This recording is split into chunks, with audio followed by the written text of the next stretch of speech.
Hello, my dear students. I Shivam Raj welcome you all on फ्यूसिस learning. आप सभी का एक बार फिर से स्वागत है आपके यूट्यूब चैनल फ्यूसिस लर्निंग के ऊपर।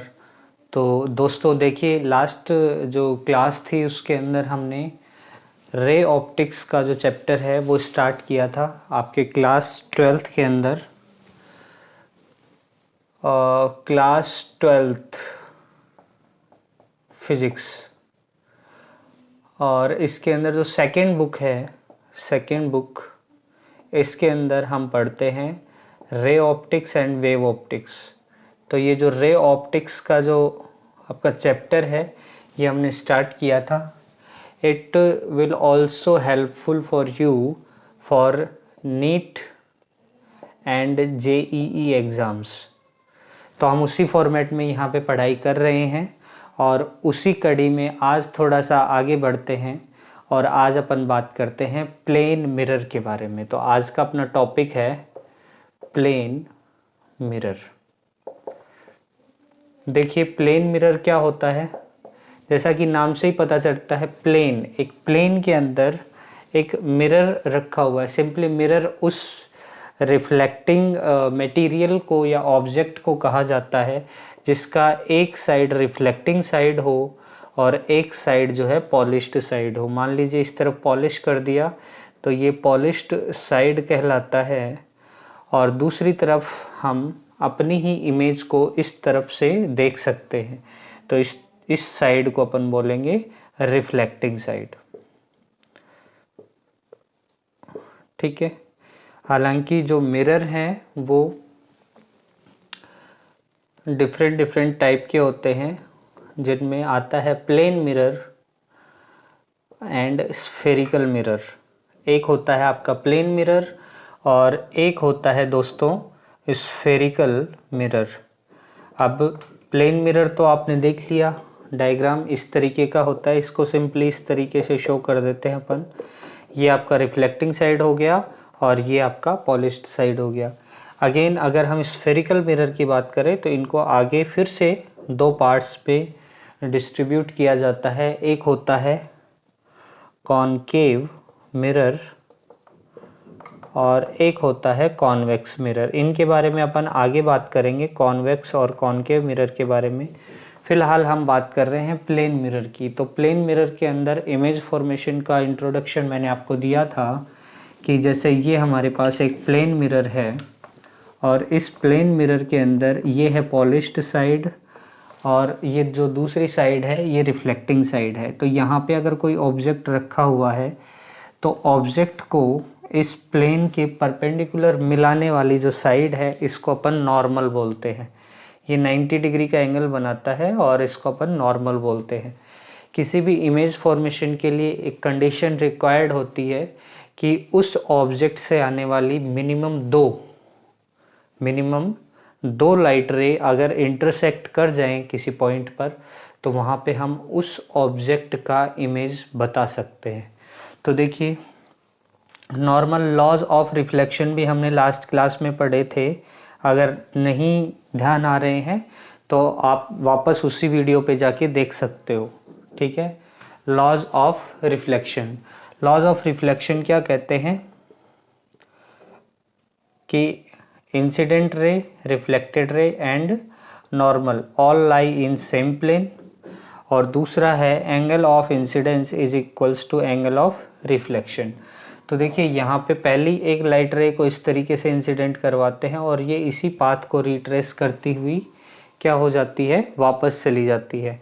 दूसरा, अगर मैं इस पर्टिकुलर पॉइंट पे इंसिडेंट रे करवाऊँ तो यहाँ पे एक नॉर्मल, ऑब्वियस सी बात है यहाँ भी एक नॉर्मल होगा, ये होगा एंगल ऑफ इंसिडेंस, और जिस एंगल से ये इंसिडेंट हुआ है उसी एंगल से रिफ्लेक्ट बैक हो जाएगा सेम एंगल से। तो इसको अगर मैं पीछे की तरफ बढ़ाऊं तो यहाँ पे इन दोनों की जो इमेजिनरी रेज हैं वो क्या करती हैं, मीट करती हुई दिखाई देती हैं।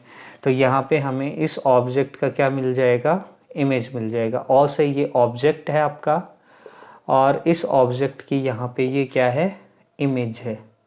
अब कुछ इसकी प्रॉपर्टीज़ हैं इस प्लेन मिरर से जो इमेज बनी है उस इमेज की। तो देखिए उसकी क्या क्या प्रॉपर्टीज़ हैं। इस इमेज की प्रॉपर्टीज़ में जो सबसे पहले नंबर पे आता है वो आता है कि size of image. Size of image क्या होगा? Equal as object. जैसा आपका ऑब्जेक्ट है वैसा का वैसा इमेज का साइज होगा। दूसरा, पोजीशन ऑफ इमेज। पोजीशन कहाँ पे होगी? इस इमेज की जो पोजीशन है वो इक्वल डिस्टेंस पे होगी जितनी डिस्टेंस पे आपका ऑब्जेक्ट रखा हुआ है मिरर से। तो distance of image from mirror is equal to the distance of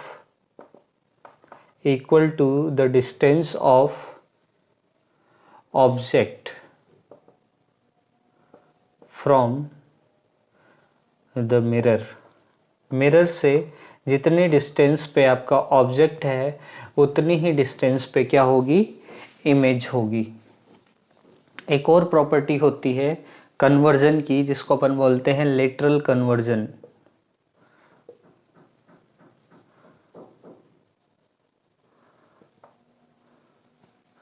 ये अपन प्रॉपर्टीज ऑफ इमेज देख रहे हैं। Properties of image in plane mirror.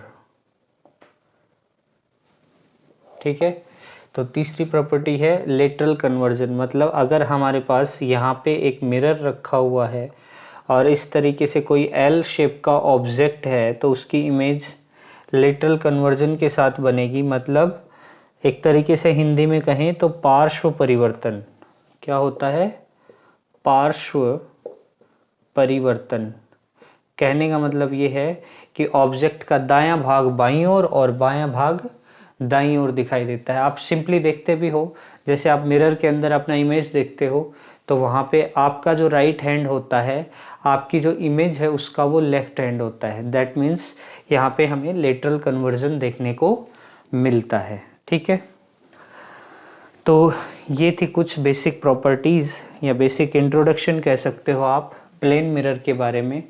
अब इसके अंदर देखिए, जब दो प्लेन मिरर एक दूसरे के साथ किसी एंगल पे रखे हुए हों तब क्या होगा? तो यहाँ पे नोट डाल के आप लिख सकते हो, note when two plane mirror are placed at an angle theta, then the calculation of number of images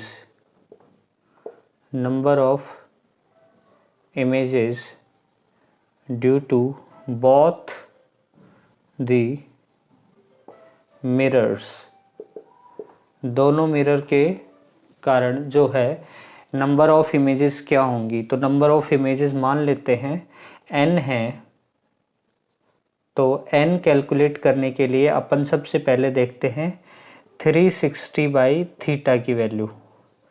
ठीक है, इसके दो केसेस हैं। 360 बाई थीटा या तो इवन नंबर आ सकता है या 360 बाई थीटा जो है ऑड नंबर आ सकता है। तो अगर इवन नंबर है then make it odd by subtracting 1। अगर आपके पास इवन नंबर आया है 360 बाई थीटा का, यहाँ लिख देता हूँ मैं 360 upon theta even, then make it odd by subtracting 1।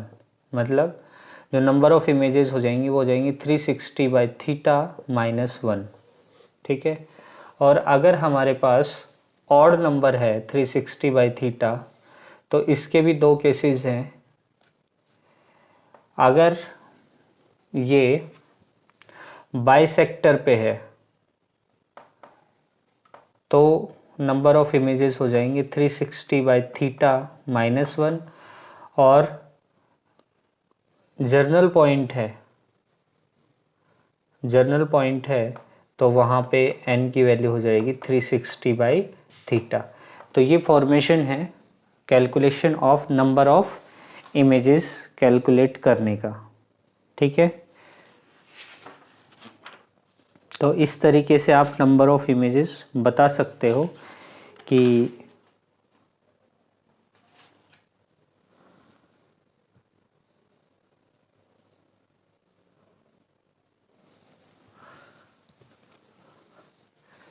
Sorry यहाँ पे थोड़ा सा उल्टा लिख दिया हमने, 360/θ यहाँ होगा और जर्नल पॉइंट पे 360/θ-1 यहाँ पे होगा। देखिए जब इवन नंबर है तो मेक इट ऑड, कैसे, 360/θ-1 यानी बाय सब्सट्रैक्टिंग 1। और जब ऑड नंबर है तो दो केसेस हैं, एक तो आपका जो ऑब्जेक्ट है वो दोनों ही मिरर के, मान लो ये दो मिरर हैं और इन दो मिरर के जस्ट बाइसेक्टर पे बिल्कुल बीचों बीच रखा हो, तब तो n की वैल्यू होगी 360/θ, एंड जब जर्नल पॉइंट होगा तब होगा 360/θ-1। यानी कि इसके अलावा कहीं और पोजीशनिंग है, मान लो यहाँ पे है या इस तरफ है, कहीं भी इसके अलावा, इस बाइसेक्टर लाइन के अलावा कहीं भी अगर ऑब्जेक्ट रखा हुआ है तो n की वैल्यू, नंबर ऑफ इमेजेस की वैल्यू क्या होगी, 360/θ-1। तो ये था image formation due to plane mirror. अब देखिए जैसे क्वेश्चन करते हैं अपन, एक प्लेन मिरर से ही रिलेटेड क्वेश्चन है। Question is suppose two plane mirror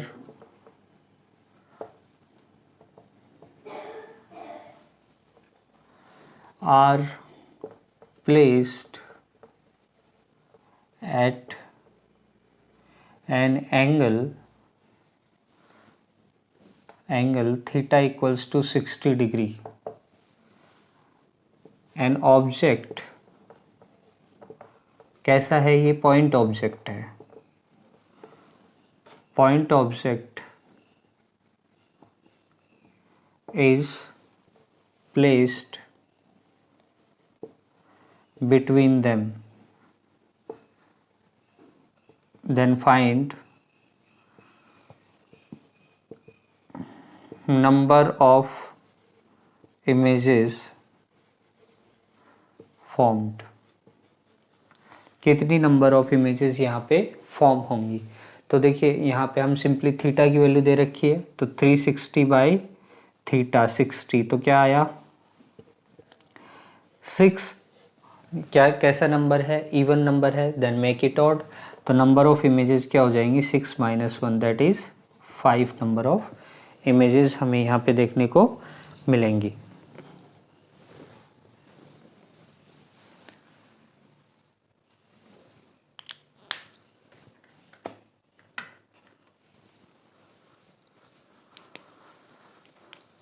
तो इस तरीके से नंबर ऑफ इमेजेस के जितने भी क्वेश्चंस हैं वो आप इजीली कैलकुलेट कर सकते हो। मेथड आपको बता दिया गया है। आगे बढ़ते हैं। अब देखिए मान लीजिए एक बॉय है, वो किसी प्लेन मिरर के सामने खड़ा हुआ है, तो अगर वो अपनी ही हाइट ऑब्जर्व करना चाहे तो उसे मिनिमम कितनी हाइट का जो है मिरर चाहिए होगा। मान लीजिए ये एक वॉल है जिस पे इतना बड़ा मिरर लगा हुआ है और यहाँ पे एक बॉय है, इस बॉय की ये कैप है और ये इसके फीट है, ठीक है। ये इसका आई लेवल है, ये इसका हेड है और ये इसके टेल्स है, ठीक है। तो हमें ये कैलकुलेट करना है, calculation of required height of mirror and the boy want to see his complete image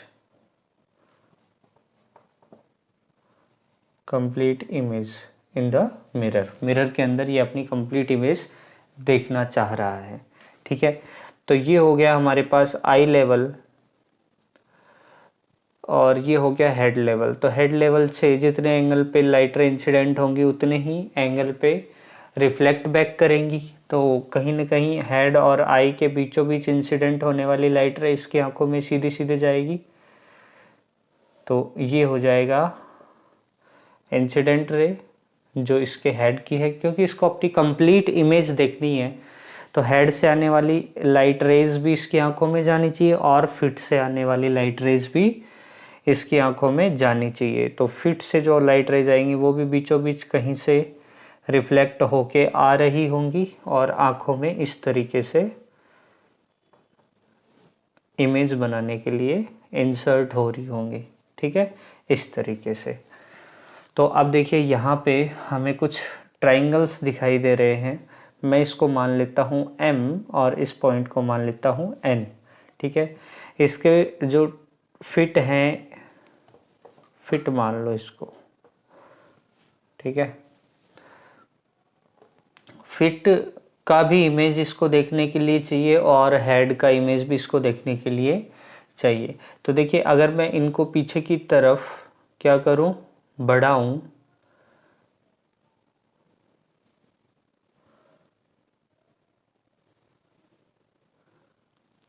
तो इस तरीके से आपको क्या मिल जाएगा, यहाँ पे इमेज मिल जाएगा। ठीक है, ये मान लो बॉय है जिसकी height of the boy is h और आपको चाहिए हाइट ऑफ मिरर। तो देखिए एक ट्राइंगल आपको ये दिख रहा होगा HM एंड इस पॉइंट को मान लो P और इस पॉइंट को मान लो Q।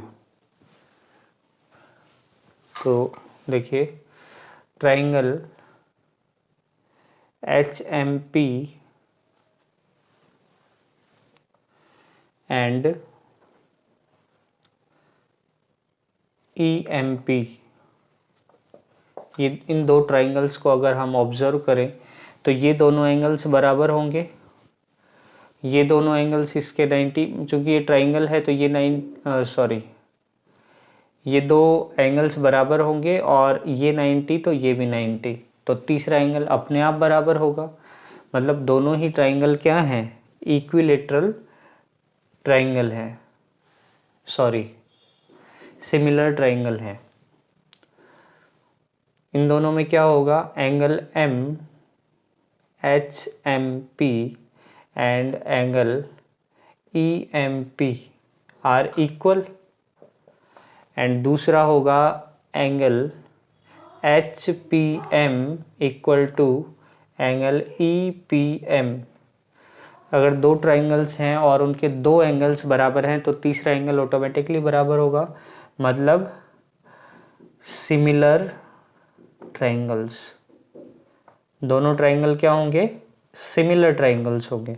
और सिमिलर ट्राइंगल्स की प्रॉपर्टीज होती है कि the ratio of their corresponding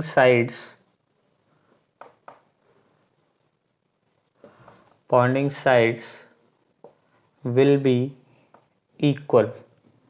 corresponding sides का रेशियो क्या होगा, इक्वल होगा। यानी कि मैं लिख सकता हूं यहाँ पे HP upon EP equals to, ये मान लो इसका बेस है, PM अपॉन PM, यानी कि ये 1 आ गया। यानी कि you can say HP equals to EP। तो HP की डिस्टेंस मैं मान लेता हूँ x, तो ये डिस्टेंस भी कितनी हो जाएगी x। सेम एज ये दो ट्राइंगल्स भी सिमिलर होंगे ENQ एंड FNQ, क्योंकि इसके अंदर भी ये एंगल इस एंगल के बराबर है, ये एंगल इस एंगल के बराबर है, तो तीसरा एंगल भी बराबर होने वाला है दोस्तों। तो ये दोनों ट्राइंगल्स भी क्या होंगे, सिमिलर ट्राइंगल्स। तो इनकी भी कॉरस्पॉन्डिंग साइड्स का रेशियो इक्वल होगा and we can say directly triangle from triangle ENQ and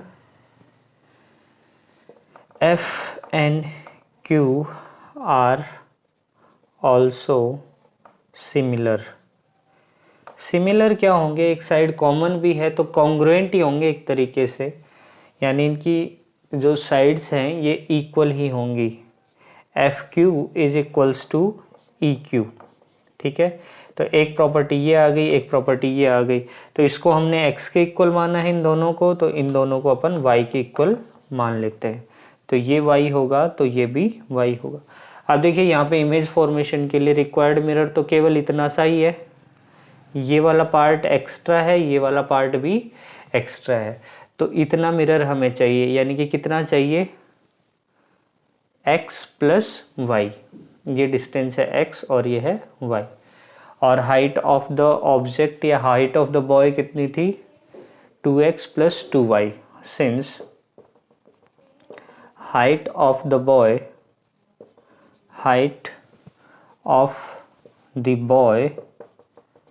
is